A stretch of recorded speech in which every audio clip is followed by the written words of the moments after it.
Punjabi radio USA ਸੁਣ ਰਹੇ ਸਾਰੇ ਸਰੋਤਿਆਂ ਦਾ ਸਵਾਗਤ ਕਰਦੇ ਹਾਂ। ਤੁਸੀਂ ਜੁੜੇ ਹੋਏ ਹੋ ਪੰਜਾਬੀ ਰੇਡੀਓ USA ਦੇ ਨਾਲ। ਤੇ ਵਿਹਲਾ ਹੁੰਦਾ ਹੈ ਜੀ ਖਬਰ ਤੇ ਨਜ਼ਰ ਪ੍ਰੋਗਰਾਮ ਦਾ, ਜਿਸ ਦੇ ਵਿੱਚ ਸਾਡੇ ਨਾਲ ਹੋਣਗੇ ਬਲਤੇਜ ਪੰਨੂ ਜੀ। ਸਭ ਤੋਂ ਪਹਿਲਾਂ ਧੰਨਵਾਦ ਕਰਨਾ ਚਾਹੁੰਦੇ ਸਾਡੇ ਸਪਾਂਸਰਸ ਜਿਨ੍ਹਾਂ ਨੇ ਇਸ ਪ੍ਰੋਗਰਾਮ ਨੂੰ ਸਪਾਂਸਰ ਕੀਤਾ, ਸਭ ਤੱਕ ਪਹੁੰਚਾਇਆ ਜੀ। ਖਾਲਸਾ ਇੰਸ਼ੋਰੈਂਸ ਏਜੰਸੀ ਵਾਲੇ ਸੈਨੋ ਜੇਤੋ, ਜਿਨ੍ਹਾਂ ਦਾ ਫੋਨ ਨੰਬਰ 4082722500। ਗੁਰਦੀਪ ਸਿੰਘ ਵਿਰਦੀ ਕਲੋਵਸ, ਸ਼ਾਨਜੀਤ ਸਿੰਘ ਕਲੋਟੀ ਜੁੱਬਾ ਸਿਟੀ ਤੋਂ, ਸਤਨਾਮ ਸਿੰਘ ਅਸ਼ੇਰ ਗਿੱਲ ਸਲਮਾ, ਬਹਾਦਰ ਸਿੰਘ ਗਿੱਲ ਫਾਵਲਰ ਤੋਂ, ਸੁੱਚਾ ਸਿੰਘ ਜੀ ਫਰਜ਼ਨੋ ਤੋਂ, ਹਰਵਿੰਦਰ ਸਿੰਘ ਸਮਰਾ ਜੁੱਬਾ ਸਿਟੀ, ਜੱਸੀ ਗਿੱਲ, ਤਲਵਿੰਦਰ ਸਿੰਘ ਤੇ ਪ੍ਰੀਤਮ ਸਿੰਘ ਗਿੱਲ ਬੇਕਰਸਵੀਲ ਤੋਂ ਬਹੁਤ ਬਹੁਤ ਧੰਨਵਾਦ ਕਰਦੇ ਜਿਨ੍ਹਾਂ ਨੇ ਇਸ ਪ੍ਰੋਗਰਾਮ ਨੂੰ ਸਪਾਂਸਰ ਕੀਤਾ, ਸਭ ਤੱਕ ਪਹੁੰਚਾਇਆ ਜੀ। ਸਾਡੇ ਨਾਲ ਜੁੜ ਚੁੱਕੇ ਨੇ ਬਲਤੇਜ ਪੰਨੂ ਜੀ। ਸਤਿ ਸ਼੍ਰੀ ਅਕਾਲ, ਸਵਾਗਤ ਹੈ ਜੀ। ਸਤਿ ਸ਼੍ਰੀ ਅਕਾਲ ਜੀ, ਧੰਨਵਾਦ ਜੀ, ਬਹੁਤ ਮਿਹਰਬਾਨੀ। ਸਭ ਤੋਂ ਪਹਿਲਾਂ ਆਪਾਂ ਗੱਲ ਕਰਦੇ ਹਾਂ ਵੀ ਜਦ ਦੀ ਇਹ ਨਵੀਂ ਸਰਕਾਰ ਬਣੀ ਆ ਤੇ ਲੋਕੀ ਆਸ ਕਰਦੇ ਸੀ ਕਿ ਜਿਹੜੀਆਂ ਪਹਿਲੀ ਸਰਕਾਰ ਦੀਆਂ ਬੇਨਿਜ਼ਮੀਆਂ ਆ ਸ਼ਾਇਦ ਇਹ ਸਰਕਾਰ ਕੁਛ ਕਰੂਗੀ, ਪਰ ਸਰਕਾਰ ਫਿਰ ਵੀ ਚੁੱਪ ਦੀ ਚੁੱਪ। ਤੋ ਜਿਹੜਾ ਐਕਚੁਅਲੀ ਇਹ ਮੁੱਦਾ ਬਿਲਕੁਲ ਨਾ ਸਿਰਫ ਵਿਰੋਧੀ ਧਿਰਾਂ ਦੇ ਵੱਲੋਂ ਬਲਕਿ ਜਿਹੜੀ ਸੱਤਾਧਾਰੀ ਧਿਰ ਹੈ ਉਹਦੇ ਅੰਦਰ ਵੀ ਇਹ ਗੱਲ ਤਾਂ ਜਿਹੜੀ ਹੈ ਉਹ ਚੱਲਦੀ ਰਹੀ ਹੈ ਜੀ ਕਿ ਕੈਪਟਨ ਅਮਰਿੰਦਰ ਸਿੰਘ ਹੋਰੀ ਇਸ ਵਾਰੀ ਬਦਲੇ ਹੋਏ ਸੁਭਾਅ ਦੇ ਮੁਤਾਬਕ ਨੇ ਉਹ ਅਕਸਰ ਜਿਹੜੀ ਹੈ ਜੀ ਚੁੱਪੀ ਧਾਰ ਲੈਂਦੇ ਆ ਇਸ ਮੁੱਦੇ ਦੇ ਉੱਤੇ। ਉਹਨਾਂ ਨੇ ਇਹ ਕਿਹਾ ਜੀ ਕਿ ਅਸੀਂ ਬਦਲੇ ਦੀ ਰਾਜਨੀਤੀ ਕਰਨ ਦੀ ਥਾਂ ਦੇ ਉੱਤੇ ਬਦਲਾਅ ਦੀ ਰਾਜਨੀਤੀ ਜਿਹੜੀ ਹੈ ਉਹ ਕਰਨ ਦੀ ਕੋਸ਼ਿਸ਼ ਦੇ ਵਿੱਚ ਹੈ। ਹਾਲਾਂਕਿ ਉਹਨਾਂ ਨੇ ਇਹ ਗੱਲ ਜਿਹੜੀ ਵਿਧਾਨ ਸਭਾ ਦੇ ਵਿੱਚ ਬੋਲੀ ਕਿ ਅਕਾਲੀ ਭਾਜਪਾ ਗੱਠਜੋੜ ਦੇ 10 ਸਾਲਾਂ ਦੇ ਦੌਰਾਨ ਰਾਜ ਦਾ ਭੱਠਾ ਬਹਿ ਗਿਆ, ਪਰ ਜਦੋਂ ਉਹਨਾਂ ਨੂੰ ਇਹ ਕਿਹਾ ਗਿਆ ਵੀ ਜਿਨ੍ਹਾਂ ਨੇ ਭੱਠਾ ਬਿਠਾਇਆ ਉਹਨਾਂ ਦੇ ਉੱਤੇ ਉਹਨਾਂ ਦੀਆਂ ਬੇਨਿਯਮੀਆਂ ਦੇ ਉੱਤੇ ਜਿਹੜੀ ਹੈ ਜੀ ਉਹ ਜਾਂਚ ਕਿਉਂ ਨਹੀਂ ਕਰਵਾਈ ਜਾਂਦੀ, ਤਾਂ ਇਸ ਮਾਮਲੇ ਦੇ ਉੱਤੇ ਮੁੱਖ ਮੰਤਰੀ ਇੱਕ ਵਾਰੀ ਫੇਰ ਜਿਹੜੇ ਸੀ ਜੀ ਉਹ ਚੁੱਪ ਧਾਰ ਗਏ। ਉਹਨਾਂ ਨੇ ਕੋਈ ਗੱਲ ਨਹੀਂ ਕੀਤੀ। ਹਾਲਾਂਕਿ ਵਿਰੋਧੀ ਧਿਰ ਨੇ ਇਹ ਗੱਲ ਜਿਹੜੀ ਚੁਣੀ ਕਿ ਹੋਟਲ ਤੇ ਟਰਾਂਸਪੋਰਟ ਕੰਪਨੀਆਂ ਖੜੀਆਂ ਕਰਨ ਵਾਲਿਆਂ ਦੇ ਖਿਲਾਫ ਜਾਂਚ ਤਾਂ ਜਿਹੜੀ ਉਹ ਕੀਤੀ ਜਾਵੇ। ਵਿਰੋਧੀ ਧਿਰਾਂ ਦਾ ਇਹ ਕਹਿਣਾ ਸੀਗਾ ਕਿ ਕਿਸੇ ਦੇ ਉੱਤੇ ਗਲਤ ਕੇਸ ਹੋਵੇ ਇਹਦੀ ਤਾਂ ਉਹ ਹਮਾਇਤ ਨਹੀਂ ਕਰਦੇ, ਪਰ ਜਿਨ੍ਹਾਂ ਨੇ ਲੁੱਟਿਆ ਹੈ ਪੰਜਾਬ ਨੂੰ ਉਹਨਾਂ ਦੇ ਬਾਰੇ ਦੇ ਵਿੱਚ ਤਾਂ ਕਮ ਸੇ ਕਮ ਸਰਕਾਰ ਜਿਹੜੀ ਹੈ ਜੀ ਕੁਛ ਤਾਂ ਜਿਹੜਾ ਜੀ ਉਹ ਕਰੇ। ਪਰ ਇਸ ਮਾਮਲੇ ਦੇ ਉੱਤੇ ਕੋਈ ਜਵਾਬ ਜਿਹੜਾ ਜੀ ਉਹ ਨਹੀਂ ਦਿੱਤਾ। ਇਹਨਾਂ ਸੀਗਾ ਕਿਉਂਕਿ ਵੇਖਣ ਵਾਲਾ ਮਾਹੌਲ ਇਹ ਸੀਗਾ ਕਿ ਜਦੋਂ ਵਿਰੋਧੀ ਧਿਰ ਨੇ ਇਹ ਮੁੱਦੇ ਉਠਾਏ ਤਾਂ ਜਿਹੜੇ ਸੱਤਾਧਾਰੀ ਧਿਰ ਦੇ MLA ਨੇ ਉਹਨਾਂ ਨੇ ਵੀ ਲੇਜ ਜਿਹੜੇ ਸੀਗੇ ਜੀ ਉਹ ਖੜਕਾ ਕੇ ਇਹਦਾ ਸਵਾਗਤ ਕੀਤਾ ਕਿ ਇਹ ਉੱਠਣਾ ਚਾਹੀਦਾ। ਪਰ ਜਿਹੜੀ ਉਲਟ ਇਹਦੇ ਜਿਹੜੇ ਮੁੱਖ ਮੰਤਰੀ ਸੀਗੇ ਜੀ ਉਹਨਾਂ ਨੇ ਜਦੋਂ ਬੋਲ ਰਹੇ ਸੀਗੇ ਤਾਂ ਨੈਸ਼ਨਲ ਡਿਫੈਂਸ ਅਕੈਡਮੀ ਦੇ ਵਿੱਚ ਭਰਤੀ ਵਧਾਉਣ ਦੇ ਵਾਸਤੇ ਸਾਬਕਾ ਮੁੱਖ ਮੰਤਰੀ ਪ੍ਰਕਾਸ਼ ਸਿੰਘ ਬਾਦਲ ਹੋਰਾਂ ਦੀ ਜਿਹੜੀ ਸੀ ਉਹ ਤਾਰੀਫ ਕੀਤੀ। ਇਹ ਵੀ ਕਿਹਾ ਜੀ ਕਿ ਕਾਨੂੰਨ ਵਿਵਸਥਾ ਜਿਹੜੀ ਸੀ ਉਹ ਵਿਗਾੜੀ ਉਹਨਾਂ ਨੇ ਤੇ ਕਾਂਗਰਸ ਨੇ ਜਿਹੜੀ ਹੈ ਜੀ ਉਹ ਆ ਕੇ ਸਹੀ ਕੀਤੀ ਇਹ ਸਾਰੀ ਵਿਵਸਥਾ।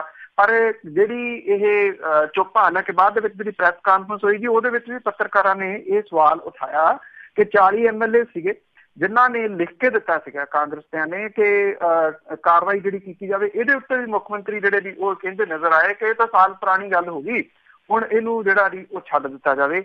ਇਹ ਸਵਾਲ ਕਰਨ ਦਾ ਕੋਈ ਜਿਹੜਾ ਦੀ ਉਹ ਆਈਡੀਆ ਨਹੀਂ। ਇਹ ਚਰਚਾ ਦਾ ਵਿਸ਼ਾ ਜਿਹੜਾ ਜੀ ਉਹ ਬਣਦੀ ਰਹੀ ਹੈ ਤੇ ਸ਼ਾਇਦ ਅੱਗੋਂ ਵੀ ਜਿਹੜਾ ਜੀ ਉਹ ਬਣਦੀ ਰਹਿਣੀ ਹੈ ਕਿ ਬਦਲੇ ਹੋਏ ਹਾਲਾਤਾਂ ਦੇ ਵਿੱਚ ਇਹ ਕਿਹੜਾ ਸਮਝੌਤਾ ਜਿਹਦੇ ਤਹਿਤ ਮੁੱਖ ਮੰਤਰੀ ਜਿਹੜੇ ਆ ਜੀ ਉਹ ਚੁੱਪ ਹੀ ਵੱਟ ਜਾਂਦੇ ਆ ਇਸ ਮਾਮਲੇ 'ਚ।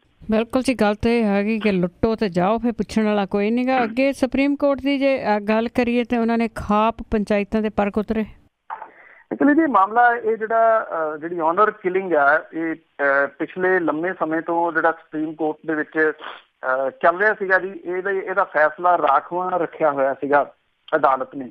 ਇਹਦੇ ਵਿੱਚ ਸੁਪਰੀਮ ਕੋਰਟ ਨੇ ਇਹ ਕਿਹਾ ਜੀ ਕਿ ਜਿਹੜੇ ਦੋ ਵੱਖਰੀਆਂ ਜਾਤਾਂ ਦੇ ਵਿਆਹ ਕਰਵਾਉਣ ਵਾਲੇ ਲੋਕ ਜਿਹੜੇ ਆ ਜੇ ਉਹ ਬਾਲਗ ਨੇ ਤਾਂ ਉਹਨਾਂ ਦੇ ਵਿਆਹਾਂ ਦੇ ਵਿੱਚ ਖਾਪ ਪੰਚਾਇਤਾਂ ਵਰਗੇ ਗੈਰ ਕਾਨੂੰਨੀ ਜਿਹੜੇ ਦਖਲ ਨੇ ਇਹ ਬਿਲਕੁਲ ਨਹੀਂ ਹੋਣੇ ਚਾਹੀਦੇ, ਕਿਉਂਕਿ ਖਾਪ ਪੰਚਾਇਤਾਂ ਜਿਹੜੀਆਂ ਸੀਗੀਆਂ ਜੀ ਉਹਨਾਂ ਨੇ ਇਹਦੇ ਵਿੱਚ ਆਪਣਾ ਪੱਖ ਦਿੰਦਿਆਂ ਹੈ ਕਿਹਾ ਸੀਗਾ ਜਿਹੜੀ ਗੋਤਰ ਵਿਆਹ ਨੇ ਭਾਵੇਂ ਇੱਕ ਤੋਂ ਕਿਸੇ ਹੋਰ ਗੋਤ ਦੇ ਵਿੱਚ ਜਿਹੜਾ ਦੀ ਉਹ ਵਿਆਹ ਕਰਵਾਉਣਾ ਉਹਦੇ ਉਹ ਵਿਰੋਧ ਦੇ ਵਿੱਚ ਜਿਹੜਾ ਉਹ ਹੈ ਨੇ।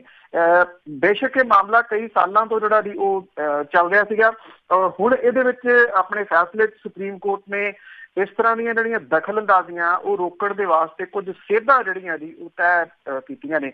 ਚੀਫ ਜਸਟਿਸ ਜਿਹੜੇ ਨੇ ਦੀਪਕ ਮਿਸ਼ਰਾ, ਜਸਟਿਸ AM ਖਾਨਵਿਲਕਰ ਤੇ ਜਸਟਿਸ DY ਚੰਦਰਚੂੜ ਦੇ ਉੱਤੇ ਆਧਾਰਿਤ ਜਿਹੜਾ ਇਹ ਬੈਂਚ ਸੀਗਾ ਇਹਨੇ ਫੈਸਲਾ ਇਹ ਸੁਣਾਇਆ ਜੀ। ਇੱਕ NGO ਹੈ ਜੀ ਐਕਚੁਅਲੀ ਸ਼ਕਤੀ ਵਾਹਿਨੀ, ਉਹਦੇ ਵੱਲੋਂ ਜਿਹੜੀ ਪਬਲਿਕ ਇੰਟਰਸਟ ਲਿਟੀਗੇਸ਼ਨ ਜਿਹੜੀ ਹੈ ਜੀ ਉਹ ਪਾਈ ਗਈ ਸੀ। ਇਹਦੇ ਵਿੱਚ 2010 ਦੇ ਵਿੱਚ ਜੋੜਿਆਂ ਦੇ ਜਿਹੜੇ ਆਨਰ ਕਿਲਿੰਗ ਹੈ, ਅਣਖਲੀ ਕਤਲ ਜਿਹੜੇ ਆ ਜੀ, ਉਹਦੇ ਖਿਲਾਫ ਦੇ ਵਿੱਚ ਜਿਹੜਾ ਜੀ ਉਹ ਗਏ ਸੀਗੇ। ਔਰ ਇਹਦੇ ਉੱਤੇ ਜਿਹੜਾ ਜੀ ਤਕਰੀਬਨ ਫੈਸਲਾ ਕੁਝ ਮਹੀਨੇ ਪਹਿਲਾਂ ਰਾਖਵਾਂ ਜਿਹੜਾ ਉਹ ਰੱਖ ਲਿਆ ਗਿਆ ਸੀਗਾ। ਬਿਨਾਂ ਕਿਸੇ ਸ਼ੱਕ ਦੇ ਸਿੱਧਾ ਇਹਦਾ ਅਸਰ ਜਿਹੜਾ ਜੀ ਖਾਪ ਪੰਚਾਇਤਾਂ ਦੇ ਉੱਤੇ ਪਊਗਾ, ਕਿਉਂਕਿ ਜਿਹੜੀ ਟਿੱਪਣੀ ਸੁਪਰੀਮ ਕੋਰਟ ਨੇ ਇਹਦੇ ਵਿੱਚ ਕੀਤੀ ਆ ਉਹ ਬੜੀ ਅਹਿਮ ਆ। ਉਹਨਾਂ ਨੇ ਕਿਹਾ ਕਿ ਸਰਕਾਰਾਂ ਜਿਹੜੀਆਂ ਨੇ ਉਹ ਖਾਪ ਪੰਚਾਇਤਾਂ ਨੂੰ ਨੱਥ ਪਾਉਣ, ਨਹੀਂ ਤਾਂ ਜਿਹੜੀ ਅਦਾਲਤ ਹੈ ਉਹ ਫਿਰ ਇਸ ਮਾਮਲੇ ਦੇ ਵਿੱਚ ਦਖਲ ਦੇਊਗੀ ਖਾਪ ਪੰਚਾਇਤਾਂ ਵਾਲੇ ਮਾਮਲੇ 'ਚ। ਔਰ ਖਾਪ ਪੰਚਾਇਤਾਂ ਦਾ ਮਾਮਲਾ ਇਸ ਤਰ੍ਹਾਂ ਦਾ ਹੈ, ਚਾਹੇ ਉਹ ਹਰਿਆਣੇ ਦੇ ਵਿੱਚ ਹੈ ਜਾਂ ਕੁਛ ਹੋਰ ਰਾਜਾਂ 'ਚ ਹੈ, ਕੋਈ ਸਿਆਸੀ ਧਿਰ ਜਿਹੜੀ ਆ ਉਹਨਾਂ ਨੂੰ ਹੱਥ ਨਹੀਂ ਪਾਉਂਦੀ ਵੋਟ ਬੈਂਕ ਹੋਣ ਕਰਕੇ। ਜੀ ਜੀ, ਤੇ ਅੱਗੇ ਗੁੰਡਾ ਟੈਕਸ ਤੋਂ ਡਰਦਿਆਂ ਮਾਰੇ ਆ, ਕਿਉਂਕਿ ਇਸ ਦਾ ਡਰ ਹੀ ਇੰਨਾ ਆ। ਤੇ ਬਠਿੰਡਾ ਇੰਡਸਟਰੀ ਨੇ ਰੇਲ ਰਾਹੀਂ ਆਪਣਾ ਸਮਾਨ ਮੰਗਾਇਆ, ਰੇਤਾ ਬਜਰੀ। ਕਿਉਂਕਿ ਐਕਚੁਅਲੀ ਜਿਹੜਾ ਗੁੰਡਾ ਟੈਕਸ ਦਾ ਮਾਮਲਾ ਬੜੇ ਸਾਰੇ ਦਿਨ ਜਿਹੜਾ ਜੀ ਉਹ ਕੰਟੀਨਿਊਜ਼ ਚੱਲਦਾ ਰਿਹਾ। ਆਪਾਂ ਵੀ ਕਵਰ ਜਿਹੜਾ ਜੀ ਉਹ ਕਰਦੇ ਰਹੇ ਕਿ ਕਿਹੜੇ ਤਰੀਕੇ ਦੇ ਨਾਲ ਇਹ ਗੁੰਡਾ ਟੈਕਸ ਪਹਿਲਾਂ ਜਿਹੜੇ ਟੈਂਟ ਲਾ ਕੇ ਉਗਰਾਇਆ ਜਾਂਦਾ ਸੀਗਾ, ਔਰ ਕੋਈ ਜਿਹੜਾ ਟਰੱਕ ਜਿਹੜੀ ਰਿਫਾਈਨਰੀ ਦੇ ਅੰਦਰ ਆ ਬਿਨਾਂ ਗੁੰਡਾ ਟੈਕਸ ਦਿੱਤੇ ਤੋਂ ਜਾਣ ਜਾਂ ਬਾਹਰ ਨਿਕਲਣ ਦੇ ਉੱਤੇ ਉਹਦੇ ਤੇ ਪਾਬੰਦੀ ਸੀ। ਔਰ ਇਹਨਾਂ ਦੇ ਇੰਨਾ ਕੁ ਜਿਹੜੇ ਜੀ ਮੂੰਹ ਖੁੱਲੇ ਹੋਏ ਸੀਗੇ ਕਿ ਕਿਸੇ ਚੀਜ਼ ਦੀ ਇਹ ਪਰਵਾਹ ਨਹੀਂ ਸੀ ਕਰਦੇ। ਜਦੋਂ ਇਹ ਖਬਰਾਂ ਜਿਹੜੀਆਂ ਦੀ ਆਉਣੀਆਂ ਸ਼ੁਰੂ ਹੋਈਆਂ, ਕੁਛ ਦਿਨ ਤੋਂ ਸਰਕਾਰ ਨੇ ਇਹੀ ਸੋਚਿਆ ਜੀ ਕਿ ਕੁਛ ਦਿਨਾਂ ਦੀਆਂ ਖਬਰਾਂ ਬਣ ਕੇ ਜਿਹੜਾ ਜੀ ਇਹ ਬਾਅਦ 'ਚ ਗੱਲ ਠੱਪ ਹੋ ਜਾਊਗੀ, ਪਰ ਜਦੋਂ ਗੱਲ ਠੱਪ ਨਹੀਂ ਹੋਈ ਤਾਂ ਜਿਹੜੀ ਮੁੱਖ ਮੰਤਰੀ ਸੀਗੇ ਜੀ ਜਿਹੜੇ, ਉਹਨਾਂ ਦੇ ਵੱਲੋਂ ਬਾਰ-ਬਾਰ ਗੁੰਡਾ ਟੈਕਸ ਰੋਕਣ ਦੀ ਜਿਹੜੀ ਹੈ ਜੀ ਉਹ ਗੱਲ ਕਹੀ ਗਈ। ਉਸ ਤੋਂ ਬਾਅਦ ਇਹ ਟੈਂਟ ਵਗੈਰਾ ਜਿਹੜੇ ਸੀ ਉਹ ਪੱਟੇ ਗਏ। ਟੈਂਟ ਪੱਟਣ ਤੋਂ ਬਾਅਦ ਵੀ ਕਈ ਦਿਨ ਜਿਹੜੀ ਸੀ ਇਹ ਉਗਰਾਹੀ ਗੁੰਡਾ ਟੈਕਸ ਦੀ ਹੁੰਦੀ ਰਹੀ। ਜਦੋਂ ਖਬਰਾਂ ਨਾ ਰੁਕੀਆਂ, ਸਰਕਾਰ ਦੀ ਬਦਨਾਮੀ ਜਿਹੜੀ ਸੀ ਉਹ ਹੋਣੀ ਸ਼ੁਰੂ ਹੋਈ, ਤਾਂ ਜਾ ਕੇ ਕਿਤੇ ਇਹਨੂੰ ਨੱਥ ਜਿਹੜੀ ਸੀ ਉਹ ਪਾਈ ਗਈ। ਕਿਉਂਕਿ ਗੁੰਡਾ ਟੈਕਸ ਅਗਰਾਉਣ ਵਾਲੇ ਜਿਹੜੇ ਆ ਜੀ ਉਹ ਇੱਕ ਵੱਡਾ ਗਰੁੱਪ ਉੱਭਰ ਆਇਆ ਸੀਗਾ ਬਠਿੰਡੇ ਦੇ ਵਿੱਚ। ਇਹਨਾਂ ਸਾਰਿਆਂ ਨੇ ਇਕੱਠੇ ਹੋ ਕੇ ਜਿਹੜਾ ਇਹ ਗੁੰਡਾ ਟੈਕਸ ਅਗਰਾਉਣਾ ਸ਼ੁਰੂ ਕੀਤਾ ਸੀ। ਇਹ ਮਾਮਲਾ ਕਿਉਂਕਿ ਸੈਂਟਰ ਦੀ ਗੌਰਮੈਂਟ ਤੱਕ ਵੀ ਪਹੁੰਚਿਆ। ਜਿਹੜੀ ਬਠਿੰਡਾ ਰਿਫਾਈਨਰੀ ਆ ਉਹਦੇ ਅੰਦਰ ਜਿਹੜੇ ਠੇਕੇਦਾਰ ਨੇ ਉਹਨਾਂ ਨੇ ਲਿਖਤੀ ਰੂਪ ਦੇ ਵਿੱਚ ਸੈਂਟਰ ਸਰਕਾਰ ਤੱਕ ਜਿਹੜਾ ਜੀ ਉਹ ਪਹੁੰਚਾਇਆ। ਹੁਣ ਡਾਇਰੈਕਟ ਤਾਂ ਸੈਂਟਰ ਸਰਕਾਰ ਜਿਹੜੀ ਜੀ ਦਖਲ ਨਹੀਂ ਸੀ ਦੇ ਸਕਦੀ। ਉਹਨਾਂ ਨੇ ਜਿਹੜੀ ਸਰਕਾਰ ਹੈ ਸੂਬੇ ਦੀ, ਉਹਨੂੰ ਘੇਰਨ ਦੇ ਯਤਨਾਂ ਦੇ ਵਿੱਚ ਇਹ ਜਿਹੜਾ ਜੀ ਉਸ ਇੰਡਸਟਰੀ ਨੂੰ ਸੁਝਾਇਆ ਤਰੀਕਾ, ਕਿਉਂਕਿ ਉੱਥੇ ਅੰਦਰ ਰੇਲ ਲਾਈਨ ਤਾਂ ਆਉਂਦੀ ਹੈ, ਕਿ ਉਹ ਇਹ ਸਮਾਨ ਜਿਹੜਾ ਉਹ ਮਾਲ ਗੱਡੀ ਦੇ ਰਾਹੀਂ ਮੰਗਾਉਣ। ਤੇ ਇਹ ਪਹਿਲਾਂ ਵੀ ਗੱਲ ਚੱਲੀ ਸੀ ਕਿ ਉਹ ਇਹ ਤਰੀਕਾ ਅਪਣਾ ਸਕਦੇ ਆ। ਇਹਦੇ ਨਾਲ ਇੱਕ ਤਾਂ ਸਰਕਾਰ ਨੂੰ ਜਿਹੜਾ ਜੀ ਸੂਬੇ ਦੀ ਸਰਕਾਰ ਨੂੰ ਸਿੱਧਾ ਮੈਸੇਜ ਜਿਹੜਾ ਜੀ ਉਹ ਗਿਆ ਕਿ ਉਹਦਾ ਕੰਟਰੋਲ ਜਿਹੜਾ ਜੀ ਗੁੰਡਾ ਟੈਕਸ ਦੇ ਉੱਤੇ ਨਹੀਂ ਗਾ, ਜਿਹਦੇ ਕਰਕੇ ਦੂਸਰਾ ਤਰੀਕਾ ਜਿਹੜਾ ਜੀ ਉਹ ਅਪਣਾ ਰਹੀ ਹੈ ਇੰਡਸਟਰੀ। ਔਰ ਇੱਕ ਟ੍ਰੇਨ ਜਿਹੜੀ ਪਹਿਲੀ ਹੈ ਜੀ ਇਹ ਇੱਥੇ ਬਠਿੰਡਾ ਰਿਫਾਈਨਰੀ ਦੇ ਅੰਦਰ ਗਈ।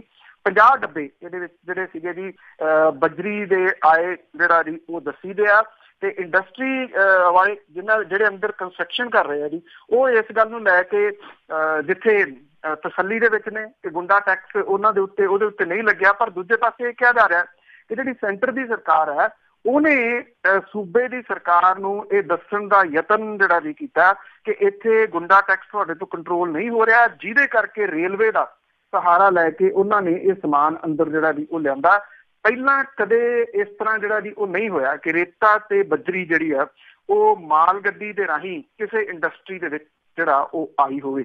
ਔਰ ਰੇਤ ਮਾਫੀਆ ਜਿਹੜਾ ਜੀ ਸੈਂਡ ਮਾਫੀਆ, ਜਿਹੜੀ ਇਲੀਗਲ ਮਾਈਨਿੰਗ ਜਿਹੜੀ ਹੋ ਰਹੀ ਹੈ, ਜਾਂ ਆਪਾਂ ਕੱਲ ਵੀ ਗੱਲ ਜਿਹੜੀ ਕੀਤੀ ਸੀਗੀ ਕਿ ਕਿਵੇਂ ਵਿਧਾਨ ਸਭਾ ਦੇ ਬਾਹਰ ਜਿਹੜੀ ਜੀ ਉਹ ਦੁਕਾਨ ਲਾ ਕੇ ਦੱਸਿਆ ਗਿਆ ਕਿ ਰੇਤੇ ਦੇ ਰੇਤ ਜਿਹੜੇ ਆ ਜੀ ਉਹ ਕਿੱਥੇ ਚਲੇ ਗਏ ਹੋਏ ਆ। ਇਹ ਉਹਦਾ ਇੱਕ ਵੱਖਰਾ ਜਿਹੜਾ ਪਾਰਟ ਉਹ ਕਿਹਾ ਜਾ ਸਕਦਾ ਕਿ ਇਹ ਮੁੱਦਾ ਖਤਮ ਨਹੀਂ ਹੋਇਆ, ਬਲਕਿ ਇੱਕ ਨਵੇਂ ਰੂਪ ਦੇ ਵਿੱਚ ਹੁਣ ਜਿਹੜਾ ਸਾਹਮਣੇ ਆਇਆ।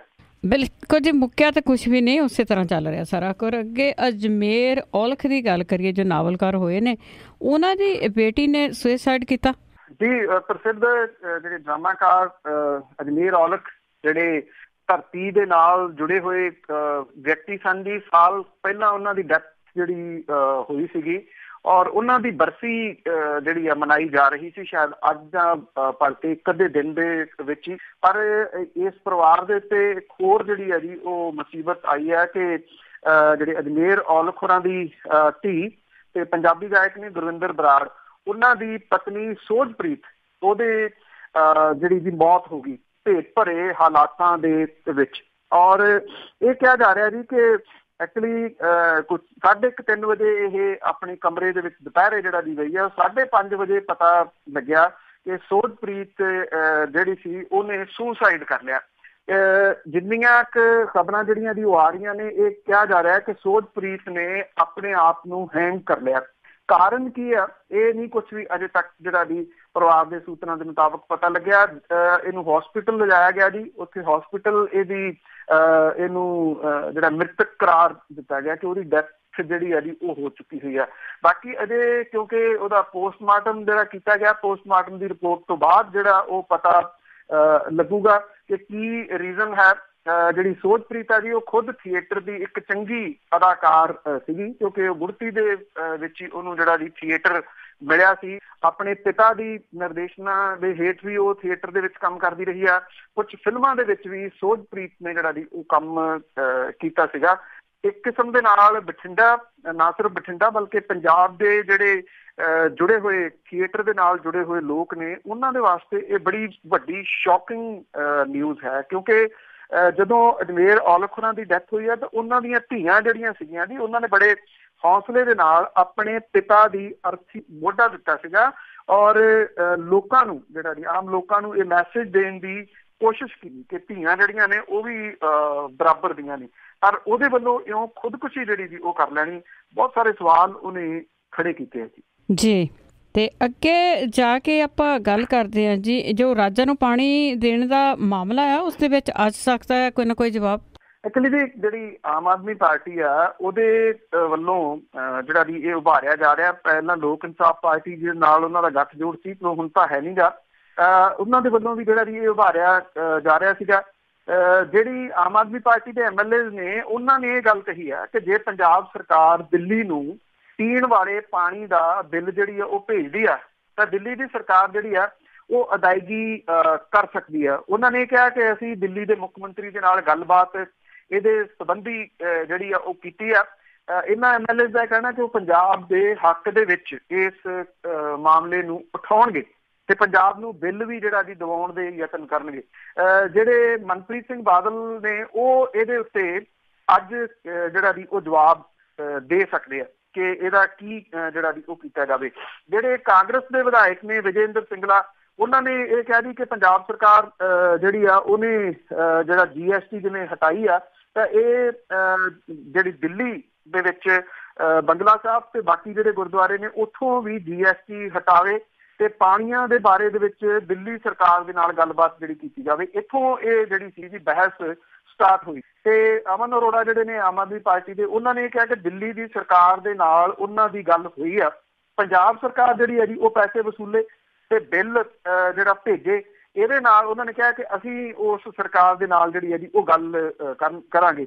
ਪਰ ਨਾਲ ਦੇ ਨਾਲ ਉਹਨਾਂ ਨੇ ਵੀ ਕਿਹਾ ਕਿ ਇਹ ਬਿੱਲ ਜਿਹੜੇ ਆ ਇੱਕ ਰਾਜ ਨੂੰ ਨਹੀਂ ਹੋਣੇ ਚਾਹੀਦੇ, ਦਿੱਲੀ ਨੂੰ, ਰਾਜਸਥਾਨ ਤੇ ਹਰਿਆਣੇ ਨੂੰ ਵੀ ਜਿਹੜਾ ਜੀ ਇਹ ਪਾਣੀ ਜਾਂਦਾ ਇਹ ਬਿੱਲ ਉਹਨੂੰ ਵੀ ਜਿਹੜੇ ਆ ਜੀ ਉਹ ਭੇਜਣੇ ਚਾਹੀਦੇ ਆ। ਜੇ ਦੇਖਿਆ ਜਾਵੇ ਤਾਂ ਇੱਕ ਕਿਸਮ ਦੇ ਨਾਲ ਸਰਕਾਰ ਜਿਹੜੀ ਹੈ ਉਹਨੂੰ ਕਸੂਤੀ ਸਥਿਤੀ ਦੇ ਵਿੱਚ ਜਿਹੜਾ ਜੀ ਉਹ ਫਸਾ ਸਕਦੀ ਹੈ ਵਿਰੋਧੀ ਧਿਰ, ਕਿਉਂਕਿ ਇਹ ਕੋਈ ਏਡਾ ਸੌਖਾ ਕੰਮ ਨਹੀਂ ਹੋਊਗਾ ਕਿ ਜਿਹੜੇ ਬਿੱਲ ਨੇ ਉਹ ਇਹਨਾਂ ਰਾਜਾਂ ਨੂੰ ਭੇਜ ਦਿੱਤੇ ਜਾਣ ਔਰ ਜਿਹੜੇ ਰਾਜ ਨੇ ਉਹ ਸੌਖਿਆਂ ਪੈਸੇ ਦੇ ਦੇਣਗੇ। ਇਹ ਵੀ ਆਪਣੇ ਆਪ ਦੇ ਵਿੱਚ ਜਿਹੜਾ ਜੀ ਉਹ ਵੱਡਾ ਸਵਾਲ ਹੈ।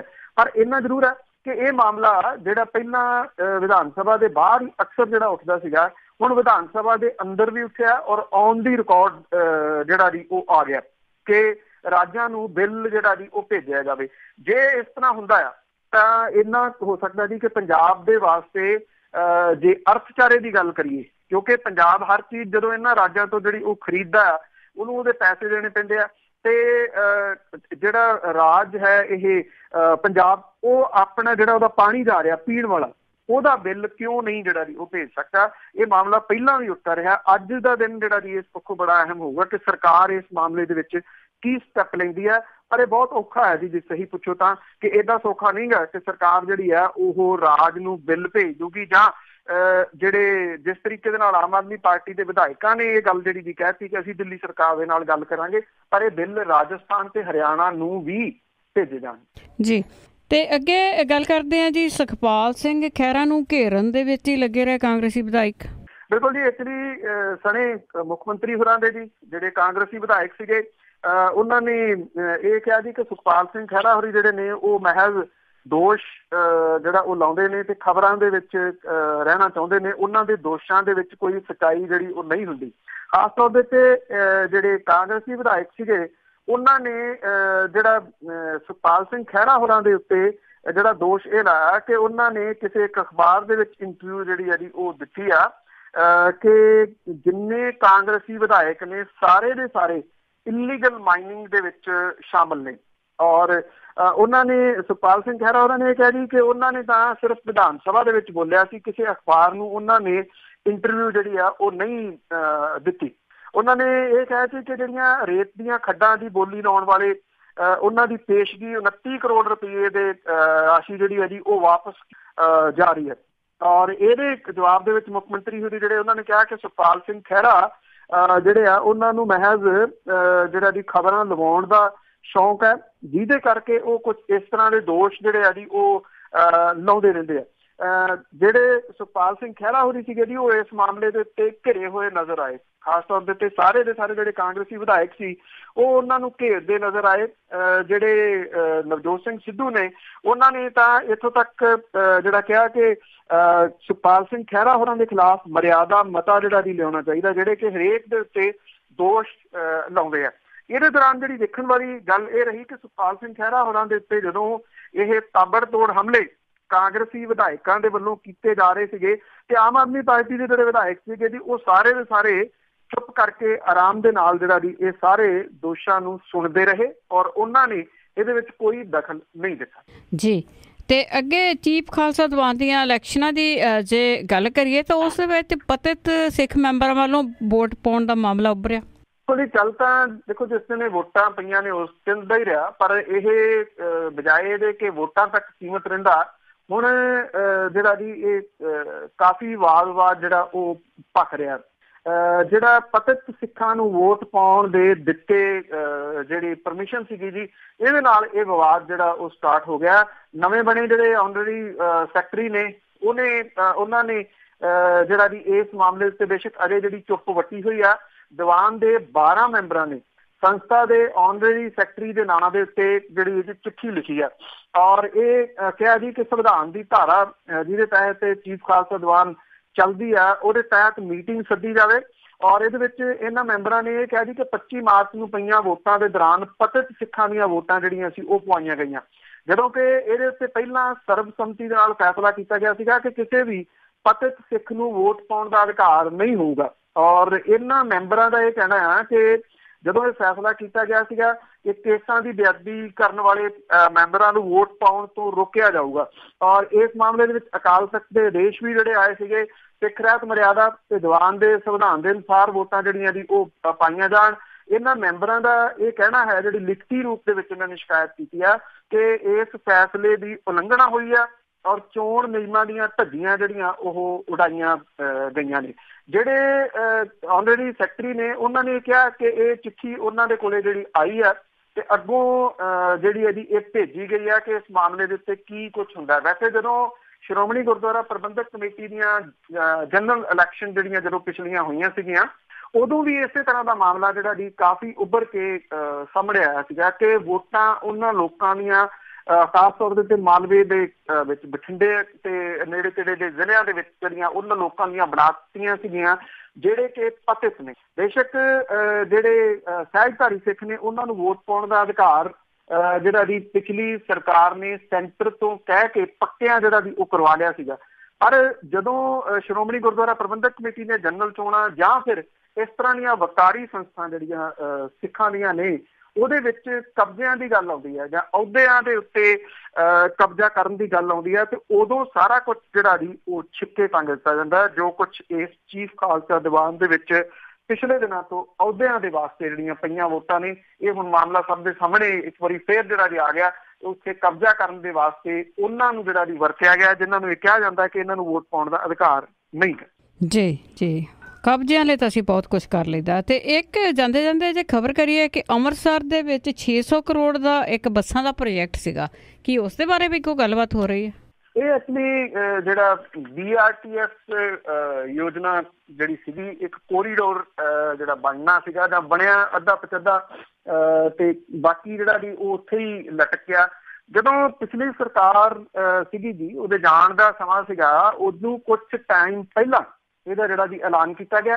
ਤੇਜ਼ੀ ਦੇ ਨਾਲ ਕੁਛ ਜਿਹੜੀਆਂ ਸੜਕਾਂ, ਕਿਉਂਕਿ ਇਹ ਵਿਸ਼ੇਸ਼ ਜਿਹੜੀ ਸੜਕ ਇਹਦੇ ਵਾਸਤੇ ਬਣਨੀ ਸੀਗੀ ਜਾਂ ਬਣੀ ਆ, ਅੱਧੀ ਪਚੱਧੀ ਜਿਹੜੀ ਬਣੀ ਆ ਉਹ ਬਣਾ ਕੇ ਤੇ ਤੁਸੀਂ ਹੈਰਾਨ ਹੋਵੋਗੇ ਸੜਕ ਅਜੇ ਜਿਹੜੀ ਬਣਨੀ ਸ਼ੁਰੂ ਹੋਈ ਤੇ ਜਿਹੜੀਆਂ ਇਹ ਰੈਪਿਡ ਟ੍ਰਾਂਜ਼ਿਟ ਸਿਸਟਮ ਦੇ ਤਹਿਤ ਜਿਹੜੀਆਂ ਬੱਸਾਂ ਸੀਗੀਆਂ ਉਹ ਲਿਆ ਕੇ ਖੜੀਆਂ ਕਰ ਲਈਆਂ ਗਈਆਂ, ਕਿਉਂਕਿ ਉਹ ਇਸ ਕਰਕੇ ਹੁੰਦੀਆਂ ਨੇ ਜੀ ਵੀ ਜਿਹੜਾ ਉਹਦੇ ਵਿੱਚੋਂ ਹਿੱਸਾ ਪੱਤੀ ਮਿਲਣਾ ਉਹ ਪਹਿਲਾਂ ਜਿਹੜਾ ਜੀ ਉਹ ਲੈ ਲਓ, ਇਹ ਚੱਲੇ ਜਾਂ ਨਾ ਚੱਲੇ ਉਹ ਬਾਅਦ ਵਾਲੀ ਗੱਲ ਹੈ ਜੀ। 600 ਕਰੋੜ ਰੁਪਏ ਦੀ ਲਾਗਤ ਦੇ ਨਾਲ BRTS ਯੋਜਨਾ ਜਿਹੜੀ ਆ ਉਹ 1 ਸਾਲ ਦੇ ਦੌਰਾਨ ਕਾਂਗਰਸ ਦੇ ਦੌਰਾਨ ਜਿਹੜਾ ਜੀ ਉਹ ਲੀਹ ਦੇ ਉੱਤੇ ਨਹੀਂ ਆ ਸਕੀ। ਇਹਦੇ ਚਾਂਸ ਵੀ ਅਜੇ ਬਹੁਤ ਘੱਟ ਨੇ ਕਿ ਇਹਨੂੰ ਚਾਲੂ ਰੱਖਿਆ ਜਾਵੇ, ਅੱਗੋਂ ਇਹਦੀ ਕੰਸਟਰਕਸ਼ਨ ਜਿਹੜੀ ਸ਼ੁਰੂ ਹੋਵੇ ਜਾਂ ਜਿਹੜੇ ਇਹਨੂੰ ਬੰਦ ਕਰ ਦਿੱਤਾ ਜਾਵੇ। ਇਹਦੇ ਸੰਬੰਧੀ ਅਜੇ ਕਮੇਟੀ ਜਿਹੜੀ ਹੈ ਜੀ ਉਹ ਬਣ ਰਹੀ ਹੈ, ਪਰ ਇਹਦਾ ਭਵਿੱਖ ਜਿਹੜਾ ਜੀ ਉਹ ਧੁੰਦਲਾ ਨਜ਼ਰ ਆ ਰਿਹਾ। ਜਿਹੜੀਆਂ ਇਹ 93 AC ਬੱਸਾਂ ਜਿਹੜੀਆਂ ਖਰੀਦੀਆਂ ਗਈਆਂ ਸੀਗੀਆਂ, ਇਹਨਾਂ ਨੂੰ ਸ਼ਹਿਰ ਦੇ ਵਿੱਚ ਚਲਾਉਣ ਦੇ ਵਾਸਤੇ ਵਿਸ਼ੇਸ਼ ਰੋਡ ਜਿਹੜੀ ਕੋਰੀਡੋਰ ਜਿਹੜੀ ਆ ਉਹ ਬਣਾਈ ਗਈ ਸੀ। ਕੁਝ ਥਾਵਾਂ ਦੇ ਉੱਤੇ ਕੁਝ ਪੁਲ ਵੀ ਜਿਹੜੇ ਜੀ ਬਣਾਏ ਗਏ। ਸ਼ਹਿਰ ਦੇ ਤਕਰੀਬਨ 31 ਕਿਲੋਮੀਟਰ ਦੇ ਘੇਰੇ ਦੇ ਵਿੱਚ ਜਿਹੜੀਆਂ ਜੀ ਇਹ ਚੱਲਣੀਆਂ ਸੀਗੀਆਂ ਬੱਸਾਂ ਜਿਹੜੀਆਂ। ਇਹਦਾ ਪਹਿਲਾ ਪੜਾਅ ਜਿਹੜਾ ਸੀਗਾ ਜੀ 15 ਦਸੰਬਰ 16 ਨੂੰ ਇਹਦਾ ਉਦਘਾਟਨ ਵੀ ਤੱਕ ਭੜਕੀ ਜਿਹੜਾ ਜੀ ਦੌਰ ਕਰ ਦਿੱਤਾ ਗਿਆ ਔਰ ਇਹ ਕੀਤਾ ਗਿਆ ਜੀ ਕਿ ਮਾਰਚ 17 ਤੱਕ ਇਹ ਮੁਕੰਮਲ ਹੋ ਜਾਊਗਾ। ਹੁਣ ਮਾਰਚ 18 ਵੀ ਬੀਤ ਗਿਆ ਆਲਮੋਸਟ। ਕੁਛ ਨਹੀਂ ਪਤਾ ਜੀ ਕਿ ਕੀ ਹੋਊਗਾ। ਇਹ ਜਿਹੜੀਆਂ ਬੱਸਾਂ ਨੇ ਇੱਕ ਯਾਰਡ ਹੈ ਜੀ ਉਹਦੇ ਵਿੱਚ ਖੜੀਆਂ ਕੀਤੀਆਂ ਹੋਈਆਂ ਨੇ, ਕਿਉਂਕਿ ਜਿਹੜੀਆਂ 150 ਬੱਸਾਂ ਜਿਹੜੀਆਂ ਜੀ ਇਹ ਖੜੀਆਂ ਨੇ ਆ ਕੇ, ਔਰ ਇਹਨਾਂ ਨੂੰ ਚਲਾਉਣਾ ਕਿੱਥੇ ਹੈ? ਜਿੰਨੀ ਦੇਰ ਤੱਕ ਉਹ ਕੋਰੀਡੋਰ ਨਹੀਂ ਬਣਦਾ ਉਨੀ ਦੇਰ ਤੱਕ ਇਹ ਚੱਲਣਗੀਆਂ ਨਹੀਂ। ਜਿਹੜਾ ਵਹੀਕਲ ਆ ਕੇ ਯਾਰਡ ਦੇ ਵਿੱਚ ਖੜਾ ਹੋ ਗਿਆ, ਹੁਣ ਤਾਂ ਮਤਲਬ ਕਿ ਇਹਦੇ ਉੱਤੇ 1.5 ਸਾਲ ਤੋਂ ਉੱਪਰ ਜਿਹੜਾ ਸਮਾਂ ਹੋ ਗਿਆ ਜੀ ਇਹਨਾਂ ਨੂੰ ਖੜੀਆਂ ਨੂੰ, ਤੇ ਉਹਨਾਂ ਨੂੰ ਜੰਗਾਲ ਜਿਹੜਾ ਉਹ ਲੱਗਣਾ ਸ਼ੁਰੂ ਹੋ ਗਿਆ ਨਵੀਆਂ ਬੱਸਾਂ ਨੂੰ, ਜਦੋਂ ਉਹ ਚੱਲ ਨਹੀਂ ਰਹੀਆਂ। ਨਾ ਇਹ ਕੋਰੀਡੋਰ ਜਿਹੜਾ ਜੀ ਬਣੇ ਤੇ ਨਾ ਇਹ ਬੱਸਾਂ ਜਿਹੜੀਆਂ ਉਹ ਚੱਲਣ, ਕਿਉਂਕਿ ਜਿਸ ਤਰੀਕੇ ਦੇ ਨਾਲ ਬਿਨਾਂ ਕਿਸੇ ਯੋਜਨਾ ਤੋਂ ਇਹ ਜਿਹੜਾ ਜੀ ਸ਼ੁਰੂ ਕਰ ਲਿਆ ਗਿਆ ਕਿ ਅਗਲੀ ਸਰਕਾਰ ਜਿਹੜੀ ਆਊਗੀ ਆਪੇ ਫਸਦੀ ਫਿਰੂਗੀ, ਉਸ ਤਰੀਕੇ ਦਾ ਜਿਹੜਾ ਜੀ ਕਿਹਾ ਜਾ ਸਕਦਾ। ਹੁਣ ਸਵਾਲ ਇਹ ਹੈ ਕਿ 600 ਕਰੋੜ ਰੁਪਏ ਦਾ ਹਿਸਾਬ ਕਿਤਾਬ ਜਿਹੜਾ ਜੀ ਉਹ ਕਿਹਨੇ ਦੇਣਾ? ਪੈਸਾ ਤਾਂ ਉਹ ਲੋਕਾਂ ਦਾ ਸੀਗਾ ਤੇ ਉਹ ਪੁਰਾਣੀ ਕਹਾਵਤ ਹੈ ਕਿ ਲਾਗੀਆਂ ਨੇ ਤਾਂ ਲਾਗ ਲੈਣਾ ਜੀ। ਉਹ ਗੱਲ ਹੈ, ਲਾਗੀ ਜਿਹੜੇ ਸੀ ਉਹ ਲਾਗ ਲੈ ਕੇ ਗਾਂਹ ਗਏ ਤੇ ਇਹ ਜਿਹੜਾ ਪ੍ਰੋਜੈਕਟ ਹੈ ਜੀ ਉਹ ਅੱਧ ਵਿਚਾਲੇ ਹਵਾ ਦੇ ਵਿੱਚ ਲਟਕਦਾ ਫਿਰਦਾ ਹੈ। ਬਿਲਕੁਲ ਜੀ, ਜਿਹੜੇ ਪ੍ਰੋਜੈਕਟ ਹੈ ਉਹ ਸਰਕਾਰਾਂ ਦੇ ਨਾਲ ਹੀ ਇੱਧਰ ਉੱਧਰ ਹੋ ਜਾਂਦੇ। ਬਹੁਤ ਬਹੁਤ ਧੰਨਵਾਦ ਬਲਤੇਜ ਪੰਨੂ ਜੀ। ਮਿਹਰਬਾਨੀ ਜੀ, ਧੰਨਵਾਦ ਜੀ, ਸਤਿ ਸ਼੍ਰੀ ਅਕਾਲ। ਸਤਿ ਸ਼੍ਰੀ ਅਕਾਲ ਜੀ। ਤੇ ਸਰੋਤੇ ਸਨ ਬਲਤੇਜ ਪੰਨੂ ਜੋ ਸਾਡੇ ਨਾਲ ਜੁੜਦੇ ਨੇ, ਕਰਦੇ ਨੇ ਖਬਰਾਂ। ਇਸੇ ਦੇ ਨਾਲ ਸਾਡਾ ਅੱਜ ਦਾ ਬੁਲਟਨ ਇੱਥੇ ਸਮਾਪਤ। ਅਗਲੇ ਬੁਲਟਨ ਤੱਕ ਬਲਵਿੰਦਰ ਕੌਰ ਵੱਲੋਂ ਆਪ ਸਭ ਨੂੰ ਹੀ ਪਿਆਰ ਭਰੀ ਸਤਿ ਸ਼੍ਰੀ ਅਕਾਲ।